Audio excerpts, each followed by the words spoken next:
There's brand. Brand is visual ID, verbal ID, right? How you show up, how you look across all your marketing materials, your entire ecosystem of the brand. Balance is empathy and authority. Okay, those two components have to be hand in hand.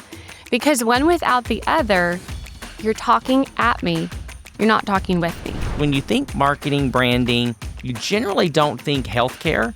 When it comes to that, I'm thinking of widget business, I'm thinking clothing line.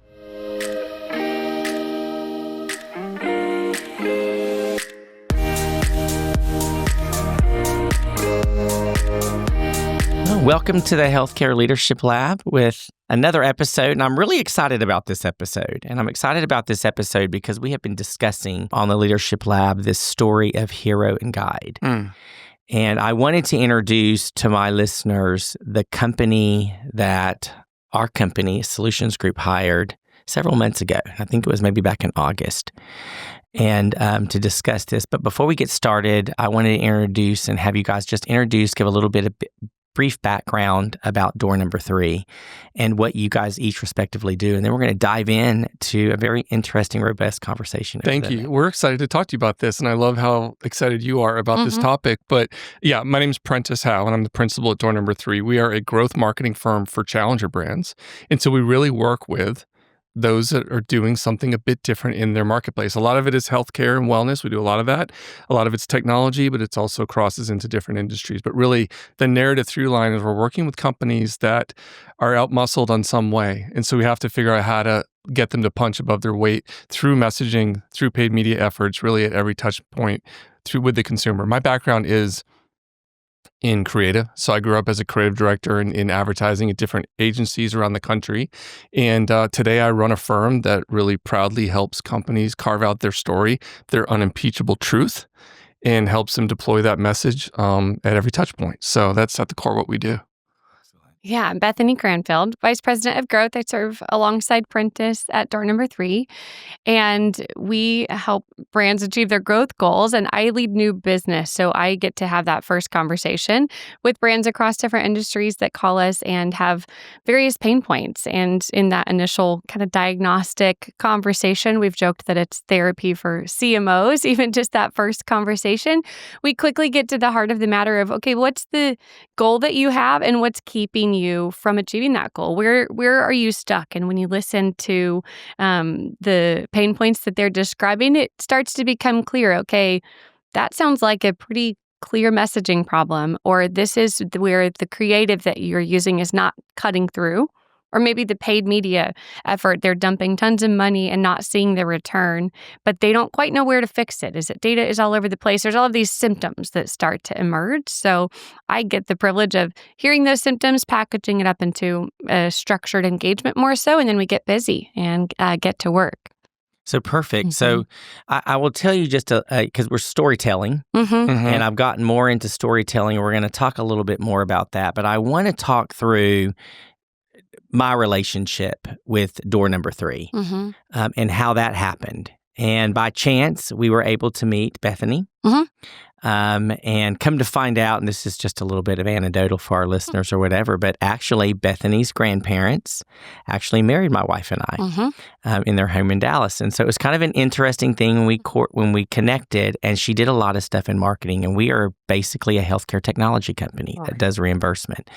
And so this year we decided to really look and just open the hood, undo everything, and see what do we need to get better at.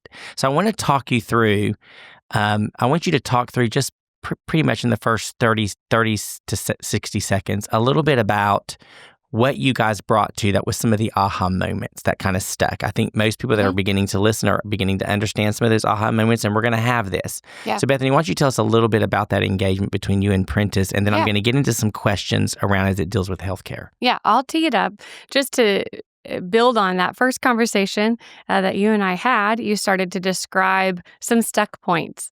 You didn't quite know what the issues were, but you knew the symptoms.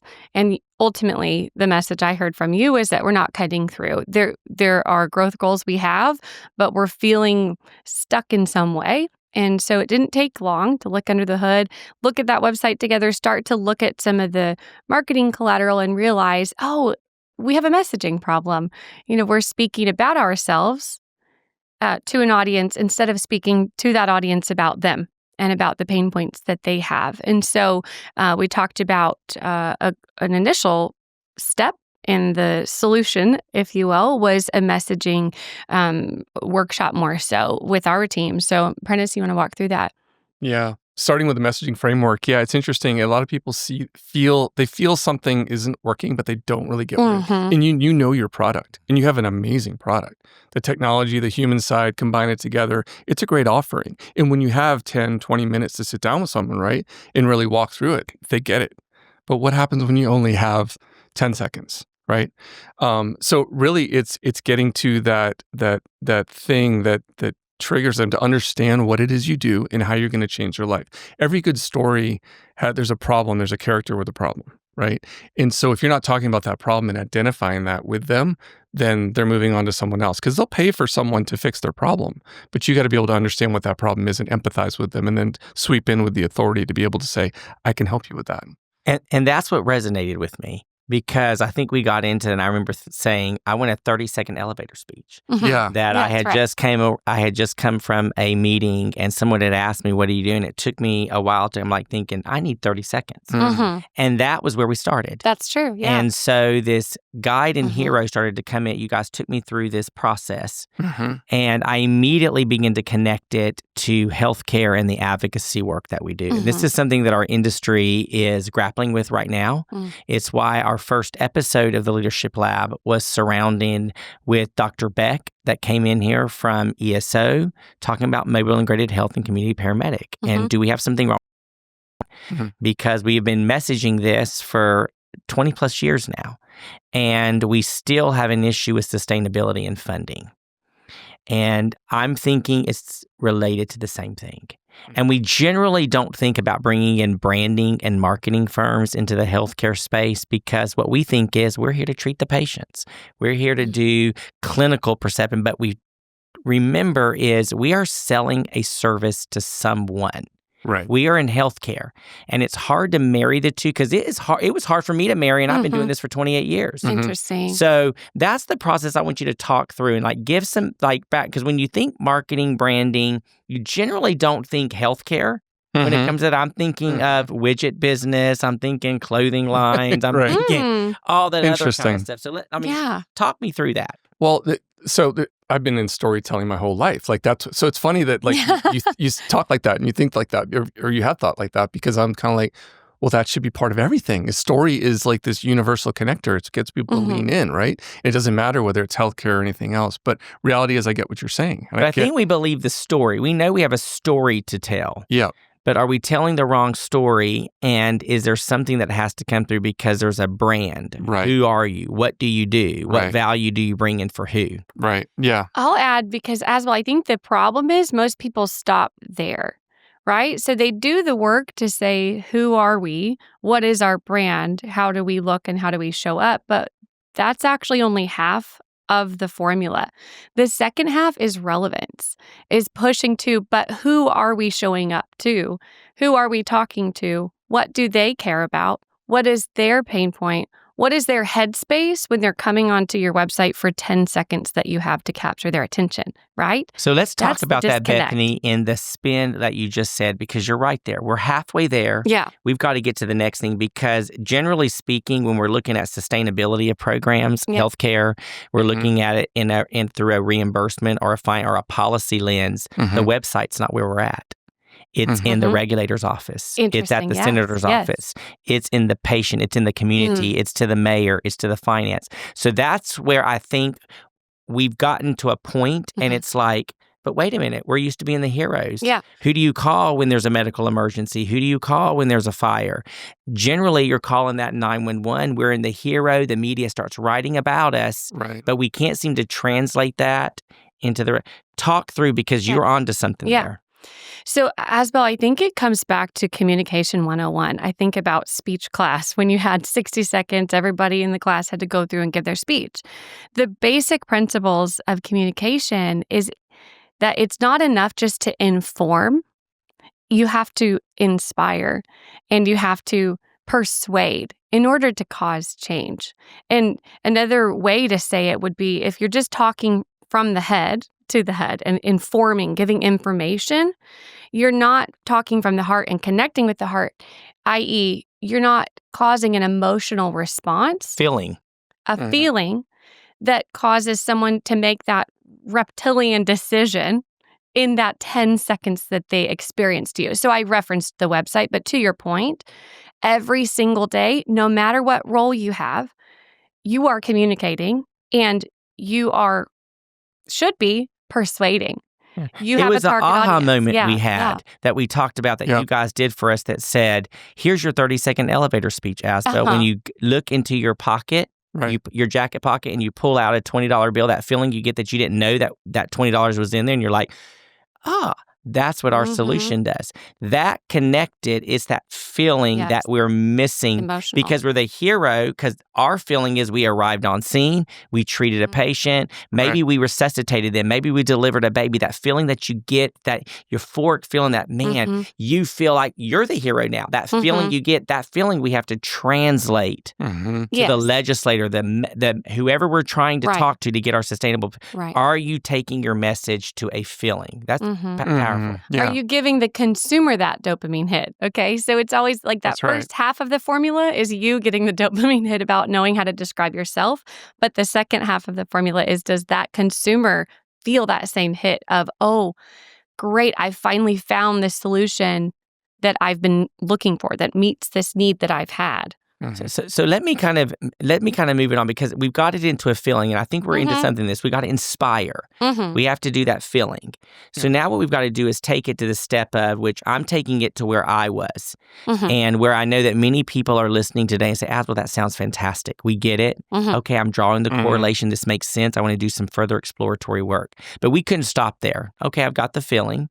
But the point is, I'm now having to re-engineer the way that I think in healthcare. I've been doing this for 28 years. Many that are listening have been doing it longer, shorter. It makes sense. So how do you go from the adjustment of the feeling that we start to say, how do we work with firms like you guys that start taking us on a journey and what that journey looks like? And that's the piece that I think we need to have. Like, it's a journey. It's not something that happens instantaneously. We're instant people. If you call 911, it's a reactionary response. You're going to get on scene. Now we've got to say, okay, I understand the feeling. How do I start navigating through this process to change my messaging? It's really shifting to make it a customer-centric narrative and not so all about me, right? So Donald Miller is famous for story brand framework. There's a lot of like frameworks around how to do this, a messaging framework, but really it's shifting from, okay, Asbel, you're no longer the hero, you're the guide. The hero, right? The hero is your customer, whoever your end customer, and you have many different customers that you're trying to appeal to.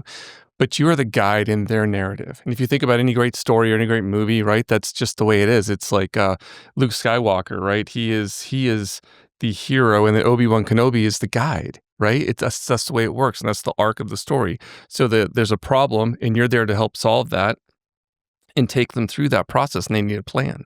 So you're going to give them a plan to get to where they need to go, and that plan can go two ways. It can either go sideways. What happens if you're not there to guide them, or what's the outcome if you are there to guide them? So you're kind of painting this vision of this picture of what their success looks like and how you can help walk hand in hand with them to get them where they need to go. And in our context, we often say it's hard to read the label when you're stuck inside the bottle. And so as an organization, you guys as the guinea pig, right? Solutions Group. You're breathing your own fumes. Breathing your own fumes. You are immersed in and ad nauseum talking about your solution. So you think, we've said this 1,000 times, like I hear this a lot with pushback where, well, why should we send out a regular email to our audience? We don't want to bother them. Like, we don't want them to have to hear from us again. I'm like, no, do you know how many things they got between your last email and this next email you're going to send? It's such a crowded world. People want to hear from you, number one. But number two, they don't breathe this as much as you do. And so when a brand comes to us, there's just fresh eyes that a partner like Door Number 3 is able to provide on the unique problem that you're facing and where you are trapped inside that bottle, if you will. We can read the label very clearly where you can't really get that same perspective. So that's why, similar to the work you do in healthcare, finance, people would have you guys come in with that fresh perspective. We're the same in the marketing side of things. So let me ask you to that point. So at door number 3, let's talk through how do we lead with authority and balance through the process? Because what you're saying even is resonating with me in an aha moment right now. Is our industry sometimes struggles with that. Like, how many times should we sense it? How many times should we engage either legislatively or regulatory wise? What is that piece of it? And at door number 3, how do you lead with authority, but also empathetically through the process, depending upon who I'm engaging with? Yeah, I'll take it. And I'd love to hear what you have to say too. Sure. Would be that balance is empathy and authority. Okay, those two components have to be hand in hand, because one without the other, you're talking at me, you're not talking with me. Okay, that's the difference. If I have a brand that I love, that I feel has both of those qualities, authority on a topic, and also empathy for me as a consumer, they really have studied me as a consumer. They've studied my pain points. I welcome communication from them because honestly, it's adding value to my life, right? And that's the difference. It's also inspiring me. It's compelling me on my journey. It's a guide for whatever problem, that I've solved. I've narrowed my inbox down to a handful of brands that I actually want emails from. And those are the brands that are adding value to my daily life. So that's the shift as well. So whenever someone tells me that conundrum I mentioned about, should we send these emails? Are we bothering our audience? You're bothering them if you're talking at them. You're stuck in head-to-head informing. You're not inspiring or adding value or connecting on that emotional level and causing them to have a sense of feeling seen, ultimately, is what you could say empathy is, and then feeling informed. So that marriage, I think that's essential. Now, where it breaks down is if you're spamming somebody and your content, your brand, everything that you're saying is aggravating. It's annoying. It doesn't check all of those boxes. I'll give you a real world example too of that. Like I used to pass this billboard on I-35 all the time. It was for that's in Austin here that are listening there. That's in Austin, Texas. So it was for a regional hospital system. I won't name who it was, but they had a big billboard they paid probably $10,000 to $15,000 a month for, and it was a surgeon folding his arms, and it said robotic surgery is here. And there was a robotic surgery arm of showing like how they could do surgery with this new tool that they have. And I just remember passing every day thinking, you're wasting your money.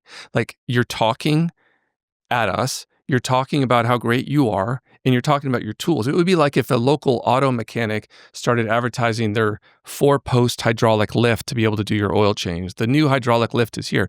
That has nothing to do with me.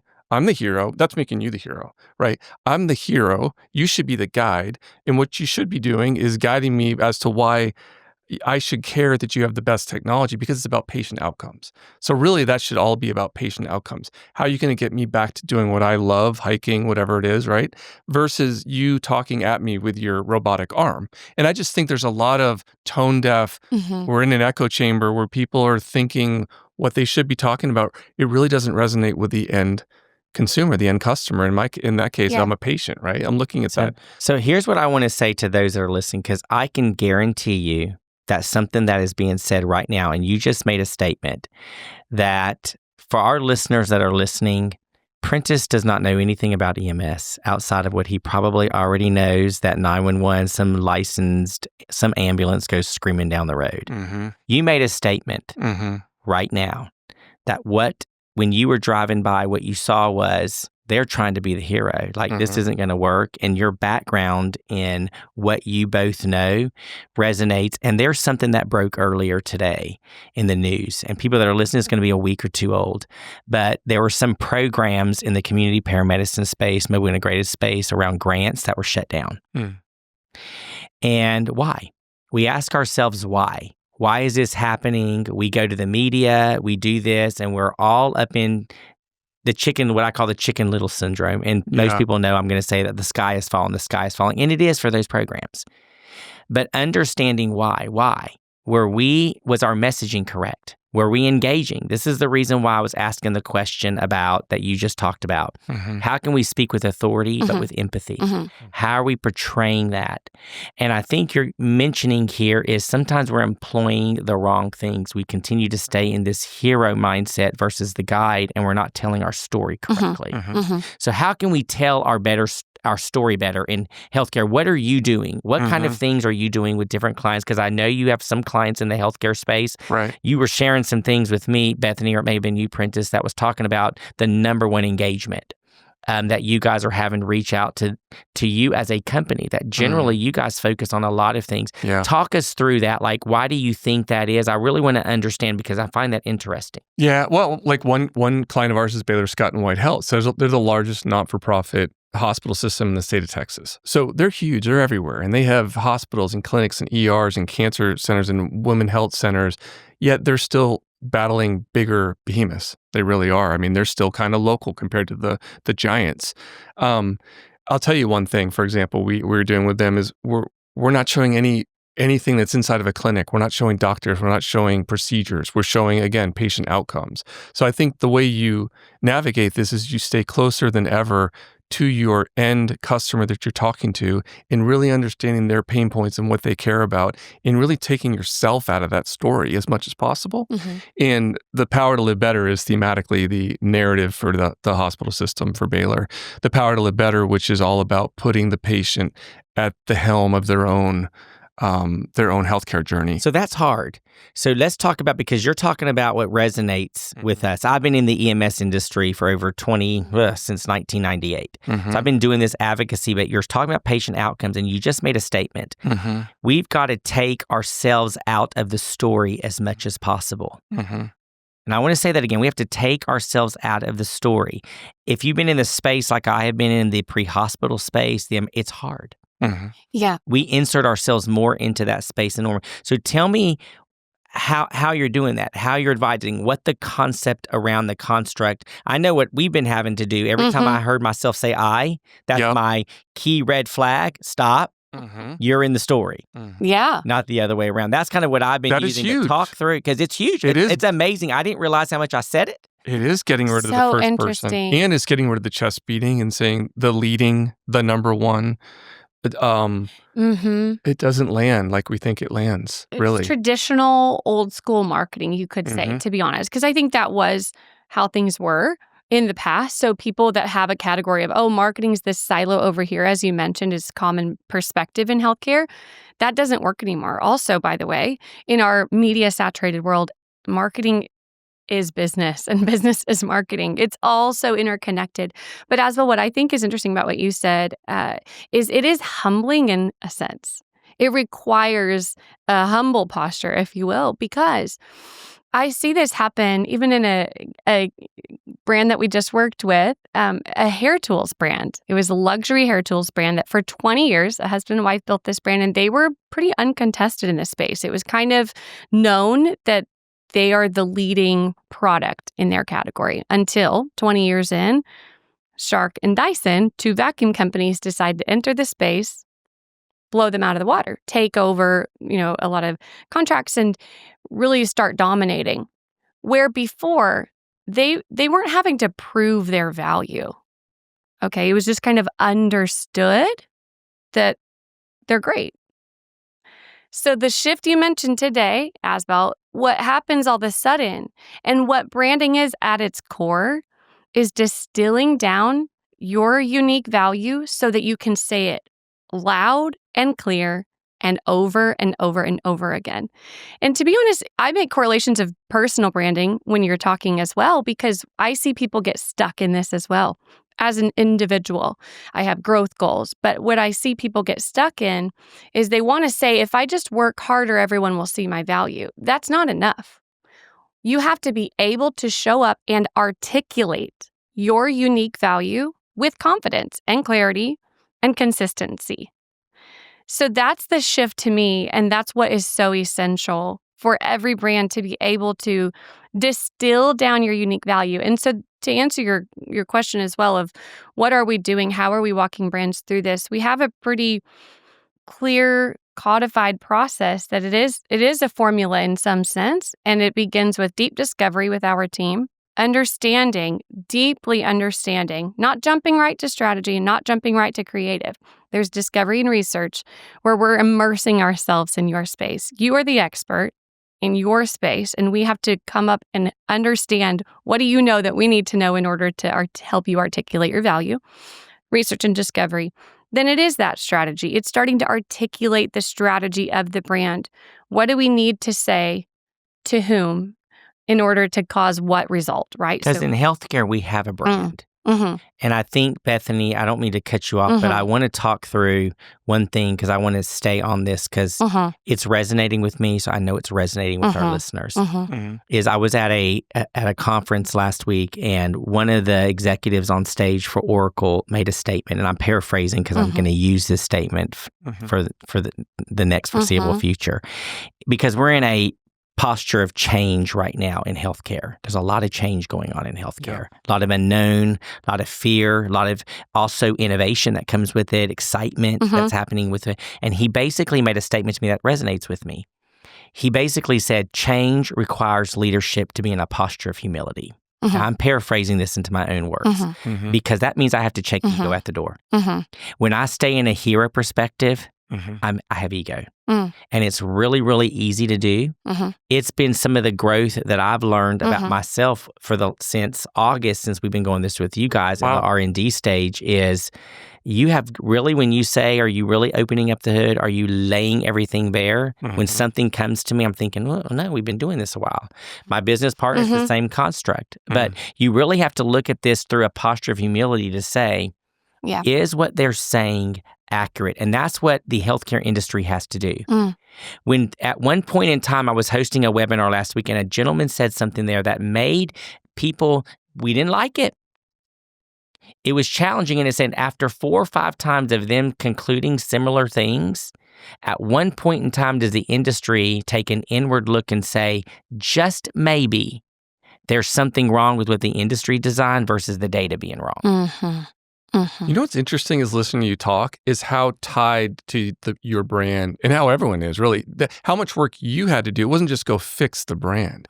It's how much work you have to do as the leader of that brand, right? It's painstaking. And that's really really fascinating because it's not just about change some words. It's a different posture. It's showing up differently. It's thinking about it differently. It's reflecting. It's what we call, I can deflect and blame everything else for the issue or the markets or its government or should I reflect and say, maybe there's something I can do different to get where I need to go. And that's the posture that I'm under right now.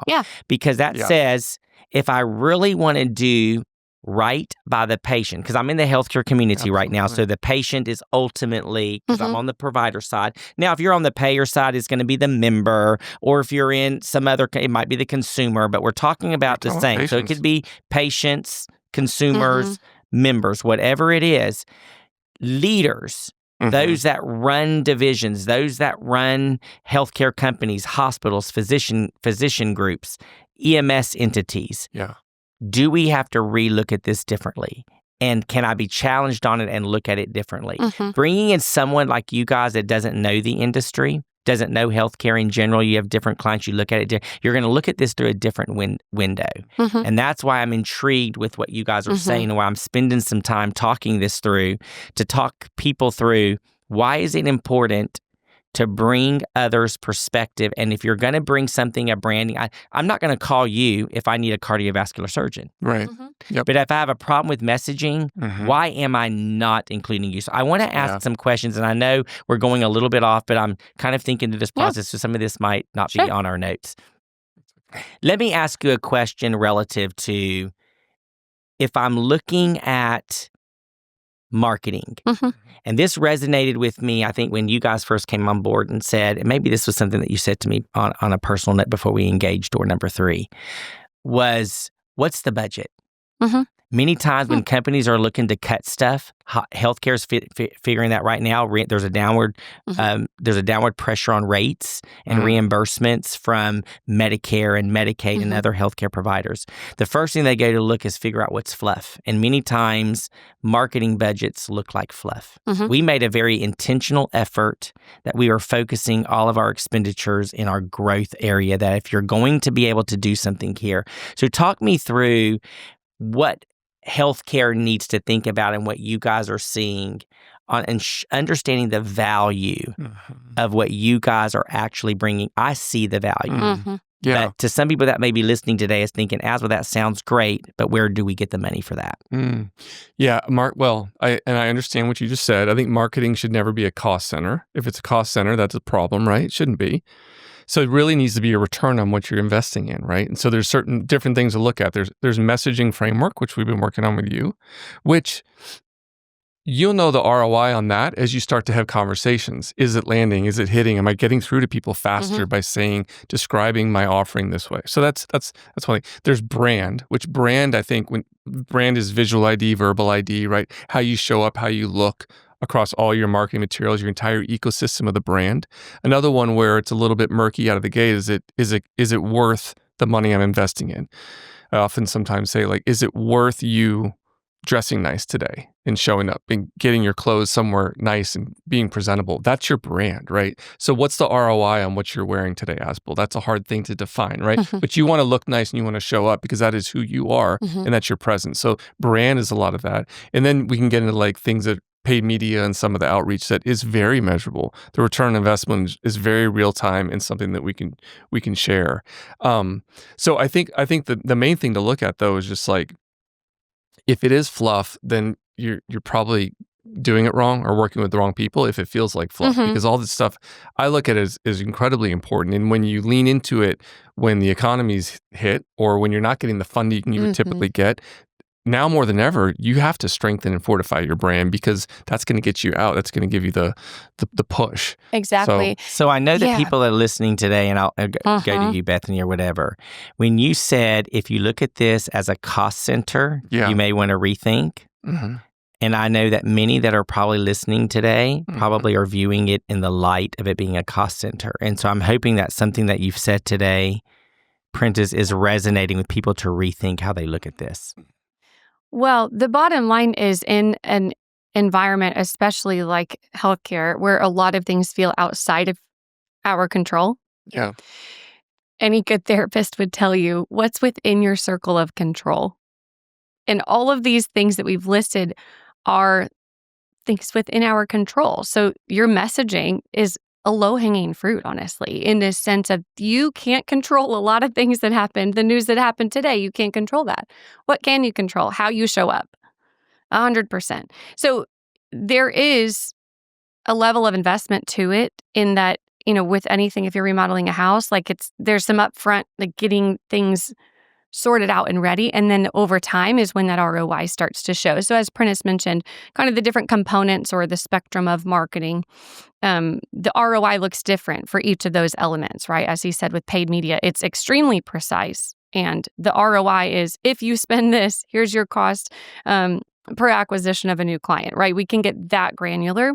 Brand is always a tough question. I've had to answer this question as the person in the new business seat for years now of, well, what's the ROI of this engagement? It's fair. It's a fair question. It's a fair question. Yeah. But you have to make sure that you're understanding the gray within that. It is not black and white because brand is not black and white. It doesn't equal that. Now we do brand lift studies. We have ways of proving that ROI, which is incredible. You're going to have a appetite and for patience, and so to understand that we're playing the long game here, and that's the big point. Any good business leader knows that as well. And anybody that knows me knows that is what I say all the time. Yeah. I'm a long game guy. Yes. I am not a short game guy, never have been, never will be. And so if you're listening to this podcast today and you intentionally have subscribed, you know who I am. I'm a long game guy. And this is exactly what resonated, what you just said to me, Bethany, as we walk through this process, is that where do we want to get? What problem are we trying to solve? Yeah. Dr. Beck said this on the very first podcast that we did. The industry has to decide what problem they're trying to solve. Once we identify what problem we're trying to solve, then technically everything that we're doing with branding and messaging just moves right along. Oh, absolutely. The problem is sometimes we're confused with what we're trying to solve, and this gets us starting into a process. Yes. And That's that's really the well thing. said. Yeah, business strategy lives up here, and then that marketing strategy sits right up underneath it to fuel it. And once you know what you're trying to solve, it's like what we were trying to do at our company. We knew what we were trying to solve, so I can start backing in to what the ROI is as we continue through our engagement with you guys. And that's been an ongoing, and we're glad for that relationship. As we're winding down on this podcast, I want to take away from one or two things that you believe our listeners need to take away with them, and what, when they listen to this podcast, should they do? I know we just came off of our Clarity Summit in Charleston, and you actually spoke to our team. We introduced you to our team of what your company is doing for us, how it can help with the messaging in the industry, and what is one thing that you could leave with our listeners today that door number 3 can provide, or this similar thing can provide to individuals that are listening today from the healthcare community, specifically to the healthcare is what I'm discussing. Absolutely. Well, thank you again for having me at the summit and for this conversation. The thing I want to inspire in our audience is a curiosity within them to pause and to reflect on the areas within their control. And in this case, it's messaging, isn't it? To start to look with fresh eyes and say, okay, where might I be getting this wrong? But then more specifically, where might there be opportunity to connect more deeply in a persuasive way with the people that I am trying to spark action in, right? So the first thing is really an audit. So a self-audit, if you will, based on all of these concepts we've just shared, or call us. We'd love to help you do an audit and just to help you see what are the low-hanging fruit opportunities. Is it headlines on your website? Quick change, pop in there, and in 10 minutes, it can already be on your way with that piece of real estate that's super valuable. That slight shift of messaging can honestly turn the tide for that one person coming to visit your website. And then we would do a messaging guide. That would be step 2. So the audit, and then a messaging guide where we start to look under the hood and do what we did for you guys with Solutions Group as kind of the first impetus on the transformational journey that you guys are on. Perfect. Prentice, anything to add? I would just say the pen is mightier than the sword. And I really believe that if you can get your messaging crystallized and crisp and everyone's saying it in lockstep, there is such a lift. And we've been doing this for years, working with entrepreneurs and founders and people like you that have an amazing product, but they don't realize how much more powerful they could sell, motivate, persuade, and make a difference in their industry if they could say it succinctly and in a way that just really lands and sticks for people. And it's powerful. This is the kind of work I love more than anything, because it unifies an organization and it propels them. And I think just in closing, what I want to say here is it's the difference between responding versus reacting. And in the EMS industry, we're so used to reacting. And that's why this has resonated for me in the services side of things that we do in the advocacy, because people keep asking me, Asbel, why are you doing this? Because generally, is it driving something to your technology? Like, why are you out there talking? Because some of us have been doing this in advocacy work for 15, 16, 17 years. And because I'm taking our technology company through this, I'm beginning to understand that, there's a lot of commingling here that's really outside of just selling a widget or selling a service. That we are selling a service to our patients. We're selling a service to our communities, to legislative bodies and things that we need for sustainability. And when 55% of the programs that are out there where we're trying to do mobile integrated health and CP space are failing because of lack of operational design or financial sustainability, something's wrong with our messaging on how we get more funding into it. Yeah. And so I think responding versus reacting is what we need to do, and hiring companies like yours that take you through that nuance. And so while we're talking about a website, don't pay attention to what you guys are talking about. Pay attention to, they bring a perspective that comes in that will actually make you peel the onion back. And so that is the one thing that I think door number 3 has done for Solutions Group, and I think as doing probably for Baylor Scott and White, that they brought in a firm like yours to say, wait a minute, and that's why they have focused you around patient outcomes.